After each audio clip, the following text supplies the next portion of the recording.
Okay, so today's lesson is about giving exact answers for trigonometry ratios. So we already know there's a couple that sort of you're surprised when you put them in the calculator that seem to be somewhat, I guess you got simple ones where it equals 0.5 and that sort of surprises people. But as well as that, you sort of start to see some patterns and some numbers that you might have recognised from doing our unit on surds.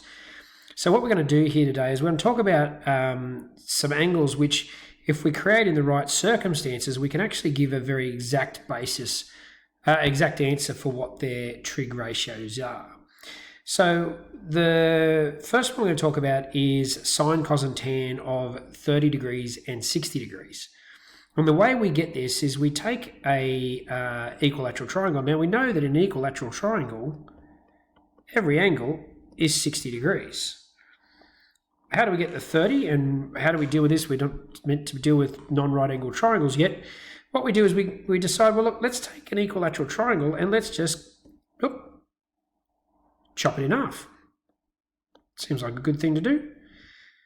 And when we chop it in half, and you can see my ruler there is at 90 degrees, just before I get rid of it. And so we end up with a 90-degree angle. And that means that this distance here is now half of the total distance of that side of 2, so that's a distance down here of 1. Doesn't probably need to be quite so messy, we can go with a 1 like that.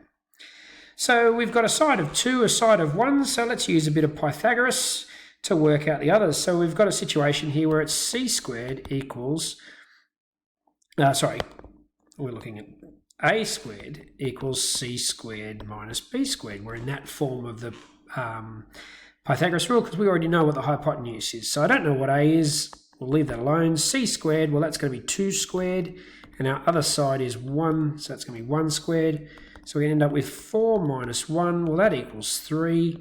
So therefore a is going to equal the square root of 3. Now as we know from our unit on surds, the square root of 3 is not anything I can simplify. So I'll just write that there, and there we have it.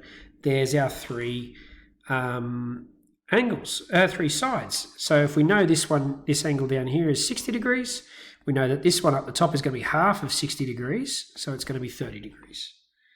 So we can now start looking at, well, sine of 60 degrees is going to be the opposite, which is root 3, over the hypotenuse, which is 2.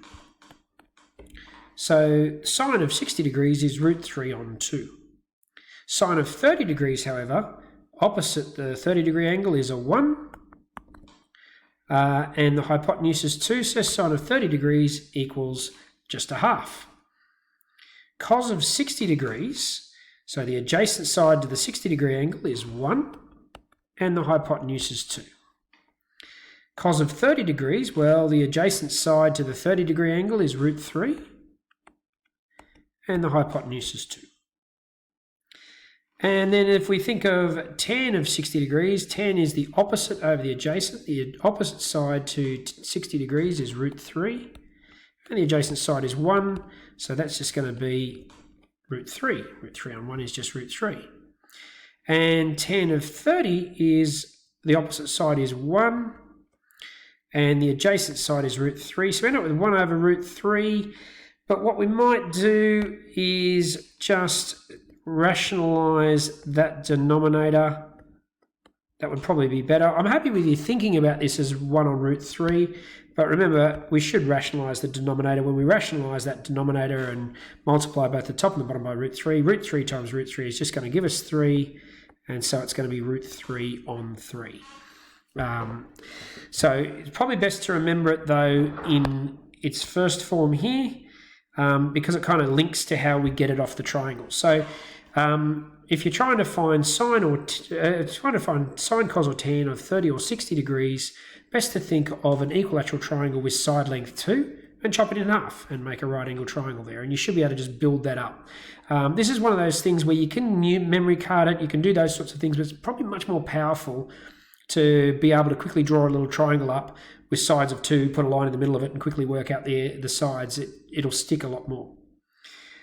So the other one we can do to an exact level is 45 degrees. And how do we do 45 degrees? Well, we need an isosceles right angle triangle. We need a right angle triangle where the two sides aside from the hypotenuse are equal.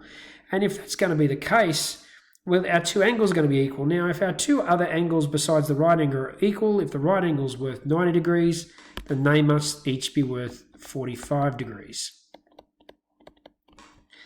Okay, so first things first, we'll just have to work out what that hypotenuse is. C squared equals A squared plus B squared. Use a bit of Pythagoras. So A squared is going to be 1 squared. B squared is going to be 1 squared. They're both a side distance of 1 because we chose a triangle with a side length of 1. Oh, well, a isosceles triangle with the matching sides of length 1. So that's going to equal 2. Therefore, C is going to equal root 2. So our hypotenuse here is the square root of 2. So for sine of 45 degrees, we're going to have the opposite side over the hypotenuse. So that's going to be 1 over root 2. And much like we did before, we best rationalise that denominator. And we're going to end up with root 2 on 2. Cos of 45 degrees is going to be very similar. It's the adjacent side is going to be 1. The hypotenuse is still root 2. So we're once again probably best to rationalise that. I do tend to think of these though in terms of 1 over root 2 because you might then do something else with them. But if we're giving our final answer, we have to remember to get rid of the unknowns, the surds in the denominator. And then finally for tan of 45 degrees, well, the opposite side to 45 degrees is 1. The adjacent side to 45 degrees is also 1. So tan of 45 degrees just equals 1. So in this, as a result now, we can give exact answers to problems. So here we've got sine 45 times by cos 45. So we know that sine 45 is root 2 on 2. And we know that cos 45 is root 2 on 2. We use the bikini method, or whichever way you want to do it. We multiply across. Root 2 times 2. Root 2 is 2. And 2 times 2 is 4. So that equals a half. 1 minus sine of 60 degrees. Well, sine of 60 degrees we worked out up here was root 3 on 2. So it's going to be 1 minus square root of 3 on 2. Now, if I want to write 1 as a fraction, I can write it as 1 on 1 minus root 3 on 2. That gets me a little bit closer. And now I could think about it in terms of, well, 1 on 1 is going to be the same as 2 on 2, isn't it? They're both going to be equal to 1. So I can have,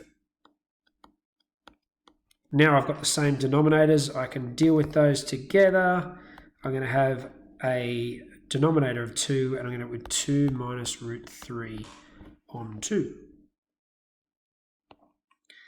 Okay, the exact value of the pronumeral in this particular case. So if cos of 45 degrees equals root 2 on 2, we already know that. So what we're going to end up having is in this particular situation, so if we remember that, in this particular triangle, we've got cos of 45 degrees equals the adjacent side, which is x, over the hypotenuse, which is 11. So we're going to end up with, multiply out, we're going to end up with x equals 11 cos 45 degrees. But we already know that cos 45 degrees is root 2 on 2. So we're going to end up with 11 times by root 2 on 2, which is going to be 11 root 2 on 2. Okay, our second example here, z would be found using sine here. So sine of 30 degrees equals the opposite side, so that's 5.3 on z. I'll just do that so you know it's a z, not a 2. Now, if that's the case, I know I can swap z around and have 5.3 on sine 30. But I already know that sine 30